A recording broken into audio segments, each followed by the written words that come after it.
Here we are, Shemini Atzeret. Let's go see what Eric's doing.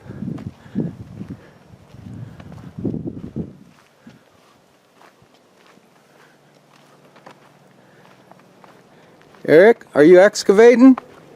Are you digging in? Digging into the words a little bit. Hey, Shabbat Shalom. This is Shemini Atzeret of 2017. Happen to be up here near Yosemite somewhere in California. Beautiful day. You would ask somebody online to say, does anybody have a subject that we should think about and consider? This week of Sukkot we've had. So I was looking at this thing about Melkitzdq, because that's what somebody had asked us to. Ron and Marlies, my good friends. So just hopefully maybe a real quick 10-minute video here or something. This subject is so big. I did this class back in 2011, and the second week, the week of the letter Bet, each week was a different letter, but the week of the letter Bet, I put in this picture of a banyan tree. And that's totally unlike any of these evergreens here, but the banyan tree has roots that connect to the branches, and you can't tell which branch came or which root came first. It's just the most incredible tree. They have them in Hawaii and Indonesia. One of the words for Sukkot is you have the branches of what's called the palm tree, but it actually is the tree which shoots up real tall. So these fir trees, pine trees, could serve as that tree which goes up like the palm tree just as easily. You don't necessarily need to get one of those lulav things from Israel for $50. What? No lemon? No oversized. That's a whole different video. No oversized lemon. If you want to go there, like that movie Ushpazim has the lemon, having some significance on the festival of Sukkot in Jerusalem. That's a whole other story. Yeah. But we're talking about this thing with Melkitzdq. So, you know, the whole study, we're not trying to debate doctrine. We're just digging into the words. What do the words mean? The only way to know what the words mean, well, you got three ways. One, the internet now is so efficient, we've got 100 different translations. Go on, what's it called, the Blue Sword or eSword? eSword, or yeah. some blue other, anyway, the point is, Blue Letter Bible, or the point is, you can go online and get 100 different translations. Pick your favorite one. Just look at the random assortment and figure it's somewhere in between. Or you can look at the dictionary. We've got a real good Hebrew dictionary that I recommend called the Red Dictionary by Ernest Klein. Well, just an example. I think it's Ezekiel 20:25.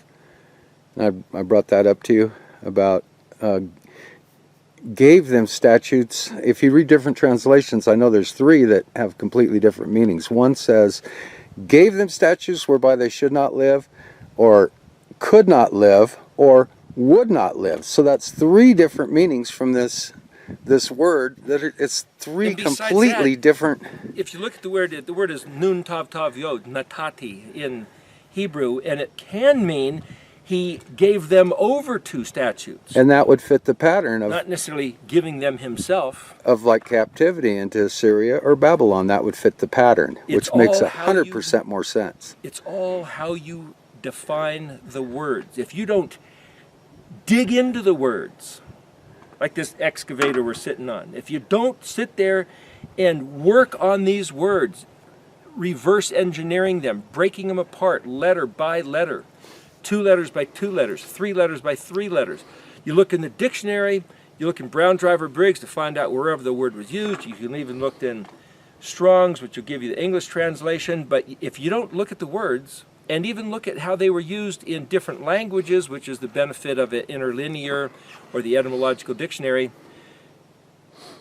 you will be left as the victim of somebody else's opinion.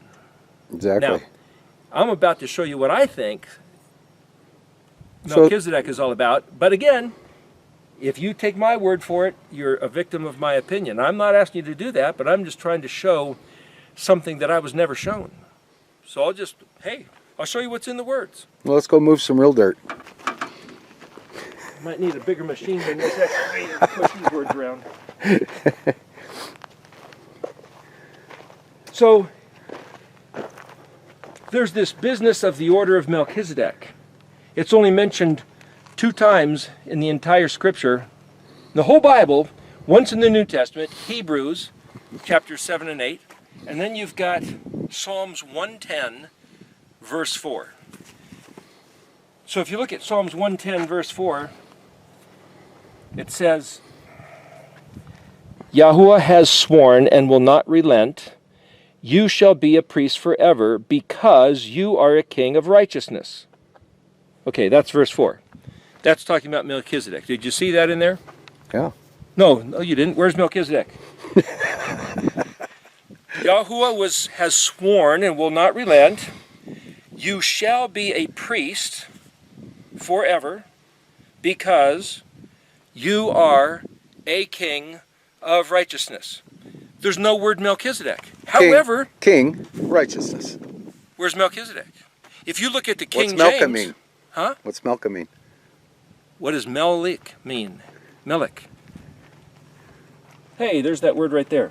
Mem, Lamed, Kaf, Yod. So we're going to look at these words because what I'm saying is that if you look at the KJV, it says, I have made you a priest forever after the order of Melkitzdq. Order of Melkitzdq. They translate this. Here's the letter M. That's a mem. Lamed. Remember in Hebrew it's read right to left. English is left to right. But here's the consonantal sounds. This is a K. This is a Y or an I. Hyphenated to T, Z, D, Q. So if you read it that way is Melkitzdq. Melkitzdq. And this word Melek means king. Yod suffix can be the word my. And this word Zadik is the word for righteous.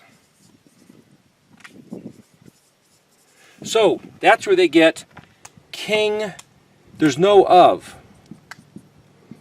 It's not there. King righteous or righteous king because you are a righteous king. So here they say because you are a king of righteousness. But in the KJV it doesn't say king of righteousness. It says after the order of Melkitzdq. So in the KJV, King James Version, whole thing... You got to have a secret handshake to get in that order.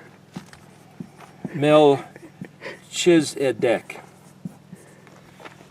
This is where they take the letter Kaf and they pronounce it as a CH, but that's another one of those phonetic gyrations.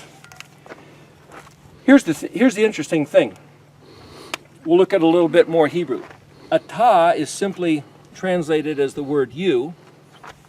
But the way I see this, here's that Aleph Tav. Remember, Aleph Tav as a single word is never translated in Hebrew. The dictionary says it can mean with, but it's that one word that's not translated that apparently even the literary geniuses of the Hebrew language don't really know what it means. But Yeshua in the book of Revelations declared, I am the first and the last, the beginning and the end. That would be the Aleph and the Tav. That's another study. But the way I see this is you, hey, as a suffix, as a regular letter by itself, it means the. And as a suffix letter, it's kind of like to make evident or reveal. For example, the word righteous is zadak, but if you add a hey, it's righteousness. So this adds the ness, which is kind of this expression. So you could say, you should reveal Aleph Tav. You could say that's spelled, here. I make the symbol like this, Aleph Tav. If anybody sees that symbol, that's what it is. Your job is to reveal Aleph Tav. This is the word Cohen, which is priest. So the thing about this word Cohen, Kaf He Nun, it means priest. This is the K, the H, and the N. This word Kaf He in the dictionary means yes, so, truly, thus, verily. It's to affirm. If you take the word Kaf Nun, it's the same basic meaning. It's where you get the word canon, which is to put something on a pedestal and aim it and dial it in exactly, or like tuning in a frequency on a radio. Hey noon is where you get the word hana, hey noon, hey, which means behold. Hey, take a look at this. Or hineni, you had two noons, it means here I am. It's to capture the attention and focus it on something. So the word for priest can be dissected, like the excavator getting in there and digging into the word, can mean you revealing Aleph Tavs should show favorably so that people can actually get it and comprehend with gladness the truth, what's absolute, what's trustworthy, what they can base their life on and know that they are in favor with Elohim because they're walking in his ways. And the priest's job is to show the truth, make it evident, make it clear. That's embedded in the word priest. You, priest. This word leolam is translated forever. This is kind of a prefix meaning unto, or for, or in the condition of. And olam can mean hidden, or forever, or something unknown, like an unknown time. And there's an aspect of the world that can mean worldwide, or universal. So is he telling the whole world, or is he telling the world forever? That's debatable. That's another matter. This word ayin lamed means it can be translated as above, or considering, or in the condition, or next to, together with, in relation. It's something to do in relation, and the word ayin lamed itself actually is a yoke. So something about what follows the ayin lamed, which happens to be this word, has to do with revealing Aleph Tav favorably and gladly, universally forever. And this is the word translated as order. I've made you, a priest forever. And then they translate this as after the order of Melkitzdq. Well, this word order, if you know about how Hebrew is worked, the root of it is this word dabar. That's D-B-R. And you're reading it that way. So this is a T and a Y, so it would be dabarti. But tav yod is the suffix. So if you want to look at this word, it's pronounced like the Bears. Like, you know, the Chicago team? Dabar, or da beer. It's D-B-R. I have made you a priest forever, yoked to or in relation to what? What is the priest forever all about? This is the key word of the sentence. So what does that word debar mean? Well, if you look in the Red Dictionary, page 113 and 114, the word debar means to speak. As stipulated, as agreed. It means to follow behind someone's back. Speaking, speech, word, leader, guide, business, occupation, something, anything. Pestilence, plague, pasture, cause, reason, manner. It's a raft, like pulling a trailer behind you, or pulling baggage behind your ship. So, pertaining to pestilence, it's also, if you had the noon behind this, it's a talkative or a loquacious or eloquent person. In other words, it has to do a bunch of words. But what's that got to do with pasture or plague or pulling a trailer behind you? It has something which follows. In other words, a leader goes out here in front and other people follow. Yahweh gave us his words, according to the Aleph Tav that the Kohen is supposed to make clear, and his words carried with them either pestilence or pasture, blessing or cursing. These words all have something following. If you do them, you get blessed unto life and you're enlightened. If you don't do these words, you'll be deceived, you'll get the curse, and it'll bring pestilence. That's what we agreed to. And then you say, well, is this the secret order of a special group of priests with fancy outfits and maybe special hats and loincloths? Or people come up with all kinds of stuff. The Royal Order of Moose, or what was it? Not Moose, it was, what was Fred Flintstone in? I forget. Royal Order of Water Buffaloes or something? I think it was the water buffaloes. Water buffaloes. Okay, anyway. The point about that is that if this is referring to, it's not some secret order, but it's, the yod means my as a suffix, and this is like, you could read it as the past tense. And if this means stipulated as we agreed, then you could say, your job as priest forever is to reveal the Aleph Tav cleanly, simply, purely, absolute truth to my people around the world forever that would otherwise be hidden to them, and its relation to the yoke as I stipulated. As I stipulated is what Debarti means. Or and it could mean, even though the plural suffix isn't there, but as we agreed. And then you say Melkitzdq. Well, what does Melkitzdq have to do with that? This word Zadik is just righteous. We won't mess with that. But this word here, Yod meaning my, might refer to this guy up here, Yahuwah, but it might refer to something to do with this word here. Sometimes the suffix is referential to the word, not the one who spoke the word. So here, Mem is also a prefix letter for the word Lamed Kaf. This would be pronounced Laka. That's Lamed Kaf, Laka. There's a certain parashah reading that's Lek Laka, and it's translated, go, get out of here, get you out. So the Lamed is a shepherd staff, and the Kaf as a suffix means you, and this letter Mem puts something into the form of a noun or a tool or a place. So even though this is translated my king, you could say the tool where I commanded you to go, because Laka also is translated, if you put a hey in front of it, as walk.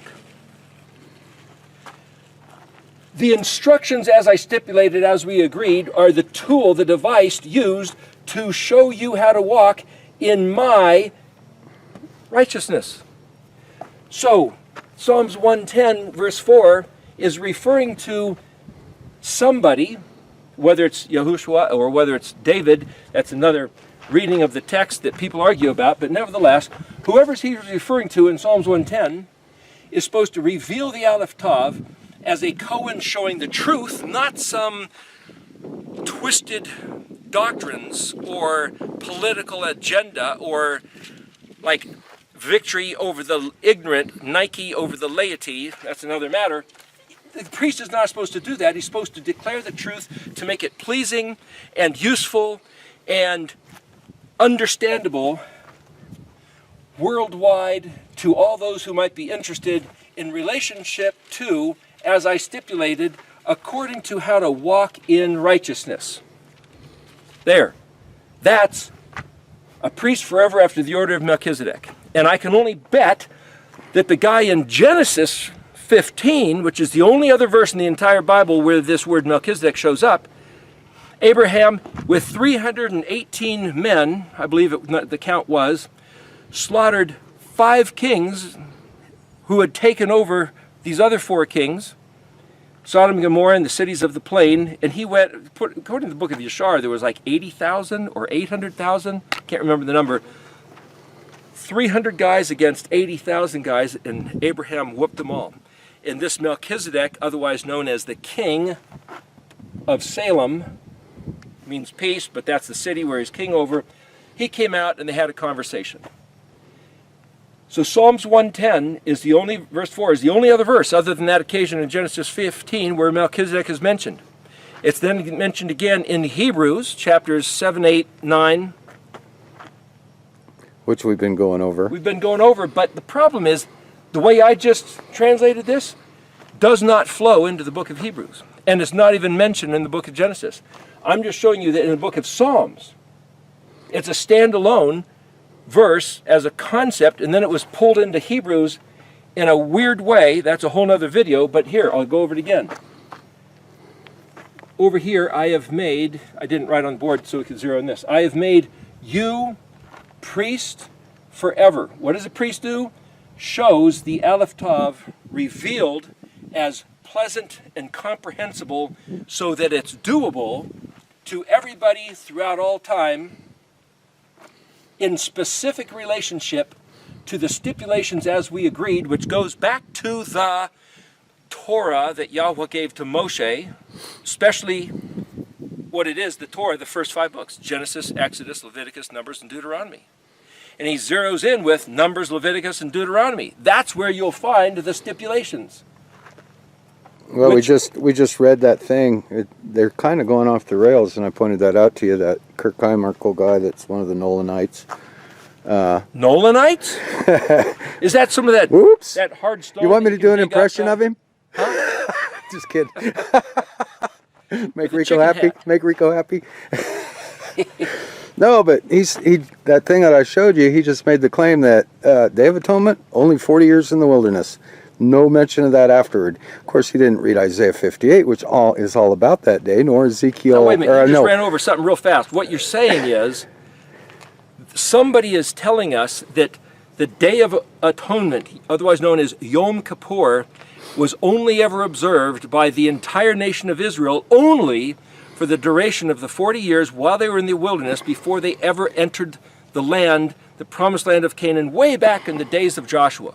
Even though, where is it, Exodus 35, said these are to be done throughout your generations. And that throughout your generations forever. That forever, generations yes. So is door to door, like a door is an opening to the next room. Each generation is the opening to the next phase, the next cycle, the next turn in the queue, as it were. So generation after generation is door to door. But he's saying, when Yahweh said, this generation will die out and stop, and then the next generation will go into the land, he is suggesting that it was only for one generation, and then it stopped, and the next generation didn't have to pick it up and carry it. Foolishness. But if it says, throughout your generations, door to door, then whoever is coming up with this interpretation is not reading the words, apparently, and trying to figure out what the words mean. No, there's no doubt about that. I don't think he has any interest in the paleo at all. And You can see this in regular modern. I just write in paleo because it's easier to see the word pictures. well, it brings out the full expression, and the full content and the possibilities of the word. So it's very important. And we see the importance of this as not only relating to this King of Righteousness, but as an order that we're to follow, just as we follow the steps of Messiah, Well, walking in all those ways. I would say if anybody wanted to be of the order of Melkitzdq, the answer's right here. Walk Okay, like you Messiah. pick up- That's you about pick as up the simple as burden. I could say it. Well, this is what Mashiach, Yeshua, did too. Exactly. Reveal the true beauty and pleasantness of my stipulations worldwide for all time.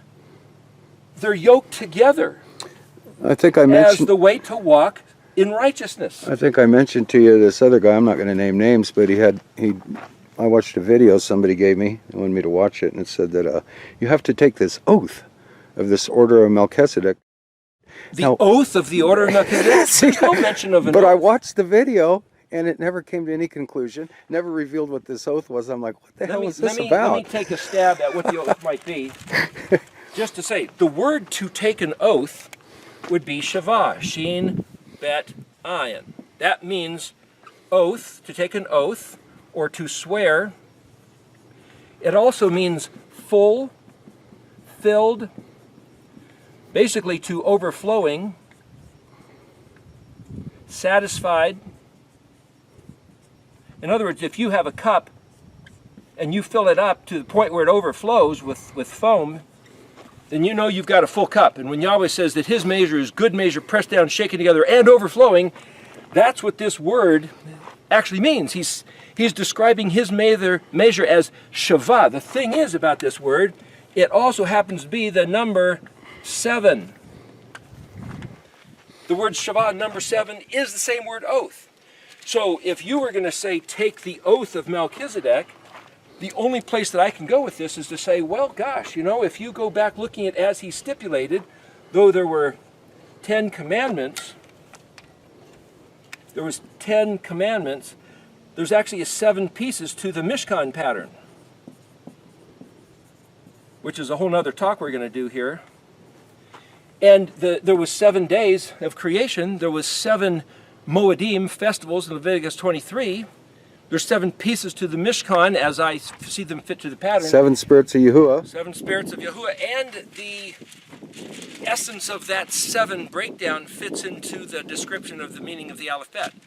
That's the Erytology study. But what I'm saying is, if he was to say, oh, the 7 Moedim are the pattern of the oath that you swear if you want to be Melkitzdq, it's like, well, sure you do. You take upon yourself, when you keep the 7th day, that you're swearing an oath of fidelity to Yahweh. He says the Sabbath day is the sign that I'm your Elohim and you're my people.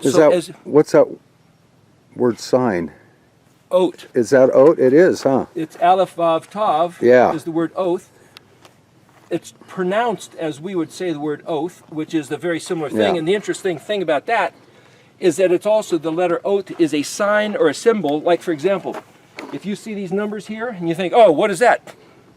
You don't even have to know how to read that, but if you knew that this meant a certain size of engine and design of equipment that's on this machine, then that would go, oh, I know what that means. Yeah. If you knew how to read the numbers 450G, well, if you didn't read the language base that this was in, you wouldn't know how to read 450G. So there's 2 ways to read. One is you look at the symbol and you know what it means. The other one is you dissect the letters and numbers, or the figures, which are called grammaton in Greek, which is a whole thing in Corinthians. But the point about that, you either break down the grammaton to the smallest parts, like breaking down a tree to the atoms of carbon, hydrogen, nitrogen. When you break down like chemicals, it's like deconstructing with equipment words down to the letters and knowing what they mean. So the thing is, if Aleph Vav Tav is an oath, as agreed, similar to what he says here, Debarti, and yet Aleph Vav Tav also means letter of the alphabet. So the Erytology study that we keep going on about is that every single letter of the alphabet between Aleph and Tav reveals the truth forever, that what he said is how we should walk in righteousness, so that, interesting, the same exact word righteous also means victory, deliverance, and salvation. So instead of saying King of Righteousness or walk according to being righteous, you could read, when you walk in the condition as I told you to, which is righteously, you will find your life with victory, deliverance, and salvation. That's the other way to read this. So if anybody thinks they want to be of the order of Melkitzdq, go around teaching the world the absolute truth of how to reveal the Aleph Tav according to the 22 letters of the Aleph Bet, which is the way he stipulated the agreement of the oath, the 7-fold oath, also played out in the Mishkan pattern, which is that if you walk in righteousness, the scales will tip. Then you get into Amos 5:24, which is another video, which we could do next if you want. But there's the key to life. Walk in righteousness, you'll get victory. He even said so, and he'll have his Kohanim reveal that to you clearly if they'll do their job properly. We do need to make another video that'll be a lot longer, because there's a lot of ground to cover with this. Well, they say it's a new teaching, but this Nolanite teaching has been around for over a century that I know of, because I was familiar with the pastor that used to teach it. And they couldn't decide whether clean and unclean, to eat clean foods. Well, they say, well, no new clean and unclean, but you have to go to Leviticus 11 to find out what that is. So, that's Book of the Law.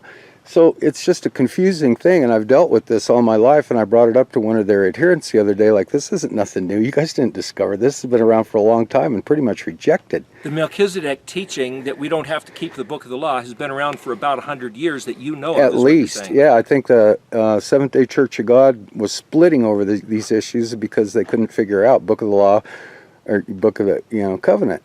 And so they split, and people can research that, like Seventh-day Church of God, type in Stansbury, and a lot of them would just, those assemblies Or if you don't split want to over this waste because they time couldn't figure it out. If you don't want to waste time researching, what that means, spend your time researching how to reveal the Aleph Tav as a kohen showing the truth gladly so that people can do, as we agreed and stipulated, walking in righteousness.